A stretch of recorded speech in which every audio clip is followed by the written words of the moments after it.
Nokia 5710 এই ফোনটি আমাদের কাছে নতুন এসেছে। তো এইটা আমি এখন আনবক্স করব, আর এইটার মধ্যে কি কি স্পেশাল জিনিসপত্র থাকবে, অ্যাক্সেসরিজ থাকবে, এটাই আমি আপনাদের সাথে শেয়ার করব। তবে আজকে কোনো রিভিউ করব না ওইভাবে, পরবর্তীতে এটা ইউজের পর আমি আপনাদের সামনে রিভিউ নিয়ে আসব। সেটার জন্য একটু অপেক্ষা করতে হবে। তো চলুন আমরা এটা আনবক্স করি, দেখা যাক এর মধ্যে কি আমাদের সেই কাঙ্ক্ষিত ডিভাইস। আর এর মধ্যে কি কি আছে এটাও দেখব। আমাদের আগে যে ফোনের যে চার্জারগুলো ছিল সেম একই চার্জার এটাতেও দিয়েছে। এর সাথে সেই ইউজার গাইড, যেটা আমরা কেউ ইউজই করি না। এরপরে রয়েছে একটা ব্যাটারি, এটার এমপিএরটা 1450।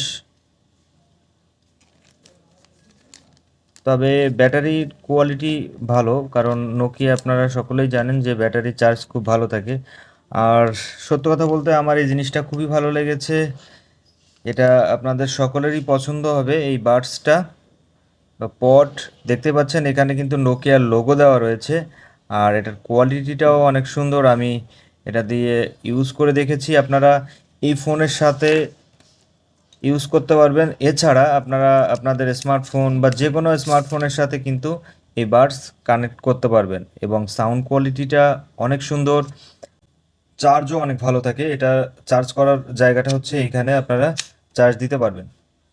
তো ফোনটা আপনাদের একটু ভালো করে দেখাই, বুঝতেই পারবেন। এটা হচ্ছে চার্জিং পোর্ট, আর এটা হচ্ছে শেপ।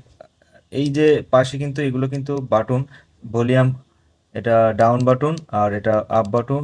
আর এই পাশে যে সংগুলো প্লে করবেন, এটা প্লে, পজ, আপ, নেক্সট এইখানেই রয়েছে। আর ফ্রন্ট সাইডে কিন্তু কোনো লাইটের স্পেস দেখা যাচ্ছে না, তবে টর্চ লাইট হিসেবে আপনারা এই ফ্ল্যাশ লাইটটা ইউজ করতে পারবেন। কালারটা আমার কাছে অনেক সুন্দর মনে হচ্ছে এবং স্ট্যান্ডার্ড কোয়ালিটির। আর দেখতে পাচ্ছেন যে এখানে এটা কিন্তু শাটার সিস্টেম, চাপ দিয়ে বা টান দিয়ে এটা খোলা যায়, বন্ধ করা যায়। আর যদি ব্যাকপার্টটা খুলতে হয় তাহলে আপনাদের এই এই পাশ দিয়ে টান দিয়েই খুলতে হবে। দেখলেন যে ব্যাকপার্টটা আমি খুলে ফেলেছি। এটা আমাদের সেই ব্যাকপার্ট, এটা কিন্তু ফাইবার প্লাস্টিকের, ঠিক আছে, সেই আগের যে প্লাস্টিকগুলো ইউজ করা সেই প্লাস্টিক। আর এটা হচ্ছে সেই আমাদের ডিভাইস। দেখেন এখানে ডিভাইসের সব ইনফরমেশনগুলো দেওয়া আছে এই স্টিকারের মধ্যে। এখানে মেমোরি কার্ড, তারপর দুটো সিমের ট্রেটা আপনারা পেয়ে যাবেন ন্যানো সাইজের। এর পিছন সাইডে ক্যামেরার উপর অংশে স্পিকার রয়েছে লাউড স্পিকারের জন্য, যেটা রিংটোন সাউন্ড করবে। আর ফ্রন্টের জন্য অলরেডি তো একটা স্পিকার আছেই।